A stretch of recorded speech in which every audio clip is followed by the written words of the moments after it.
Steph Curry and the Warriors visiting the Blazers. We take you late to the first quarter and keep your eye on Curry. He's being defended by Justin Minaya, and Curry, right after this, you can see he shakes his hand in discomfort. He does find Gary Payne II for the layup, but look at his hand here. He seems to jam it on Minaya's knee. He would head to the bench in pain before heading to the locker room for the remainder of the quarter. Yeah, not looking great there. But early in the second quarter, Curry checks back into the game, this time with his wrist and thumb taped up. The Warriors lead 35-27. Curry gets the ball on the wing and drains the three.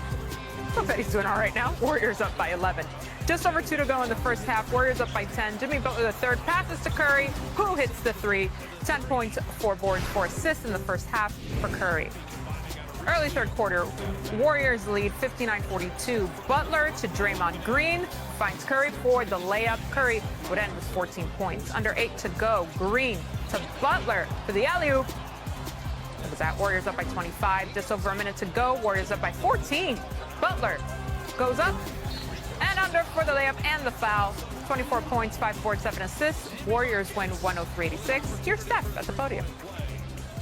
I'm feeling great, ready to play game 82 on Sunday. Excited about it.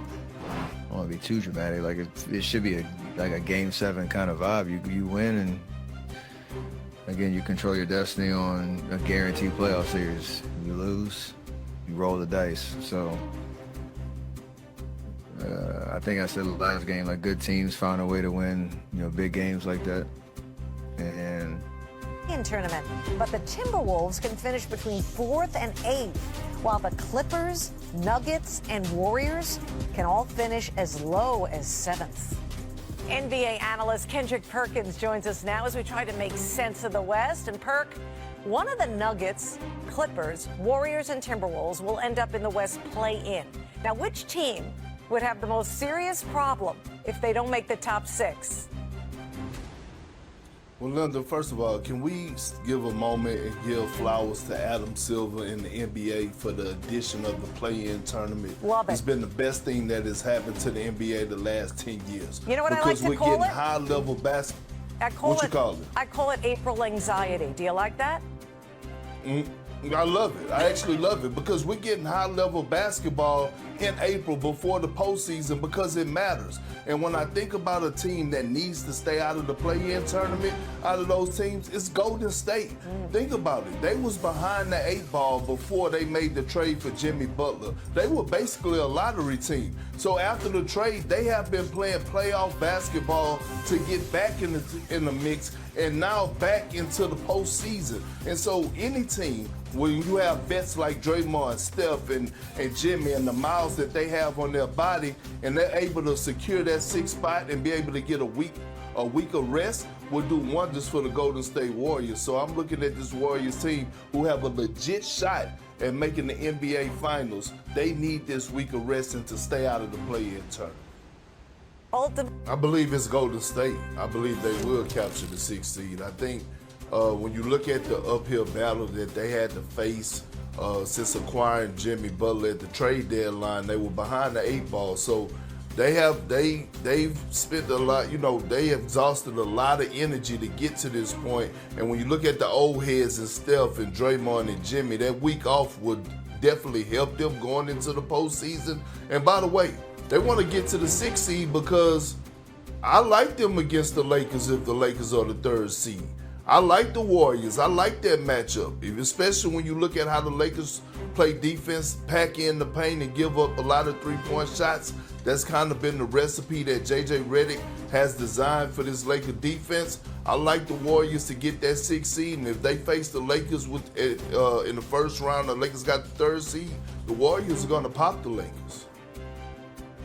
I want to talk about the team that you mentioned at the start of the show, the Minnesota Timberwolves, the team that we can't really figure out what they are. Are they the team that ended up beating the Denver Nuggets 2 weeks ago or a week and a half ago now in 2 overtime? Or are they the team that blows a 24-point lead to the Milwaukee Bucks the other night? I think last night was so important to showing how mentally tough they can be, because there was times in the fourth quarter that you weren't really sure what they were going to do, if they were going to let another one slide by. I think Mike Conley's the one who said it after the game, that we realize we can lose as a team, that you get comfortable when you build these big leads, and that you can't get comfortable in that situation because you saw how quickly a margin like that can evaporate. So, Perk, you talk about rest for the Golden State Warriors, and I agree with you there. If they get the 6th seed, it's good because they need that week off. I think the Timberwolves need the 6th seed to get the week off to mentally reset, to figure out, can Anthony Edwards and Julius Randle do this together consistently throughout the postseason? They scored 141 points last night.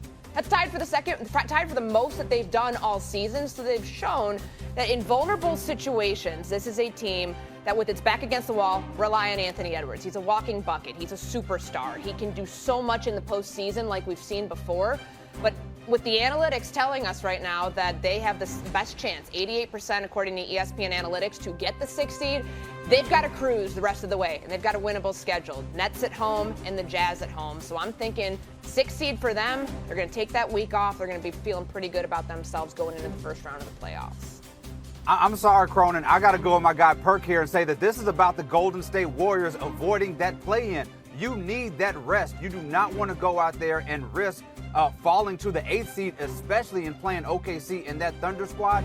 You do not want to go and play Minnesota or Memphis in the play-in, not have a lot of rest, and then have to go on the road against a team like Houston. Yes, I do think the Warriors can beat the Rockets, but the Houston and OKC have one thing in common. They are some young bucks with a lot of energy that will run up and down that court, and it takes a lot of stamina to stay up against those teams. If I'm the Warriors, I desperately need that 6th seed, because you get that rest, and then you can play a Lakers team. And again, I'm over here agreeing with Perk all morning. Some put something in my coffee or something in my tea this morning. I'm agreeing with Perk all morning. I think the Warriors do have a real legitimate shot to beat that Los Angeles Lakers team. We saw they handled them. They outclassed them when they played before. That Warriors team can break down that Lakers team defensively, and on the other side, they have answers, unique answers, and switchability against that Lakers squad. I trust a 6th seed Warriors to be dangerous to anybody in the West more than I trust them having to come out of the play-in.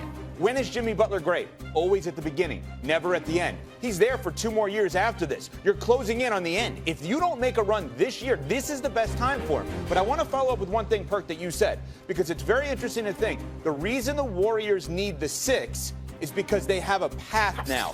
If they get the 6, would you put them in the Western Conference Finals? Because you would have them then over the Lakers, correct? Would you then have them over Houston? Is that why the 6 is vital to the Warriors? Absolutely. Absolutely it is. And it's just because they have their identity, right? And look, the Warriors are going to score buckets. They have Steph Curry, who's just, been on the tab late, but Jimmy Butler and Draymond Green, what they're able to do defensively, their IQ, they're able to disrupt any offense by themselves at times. We can pull up multiple possessions and clips of watching them just be a one-man show defensively. And now you were seeing guys like Moses Moody take that leap offensively. His numbers has went up since the Jimmy Butler trade. Podziemski, he's becoming a two-way player. Offensively, he's shooting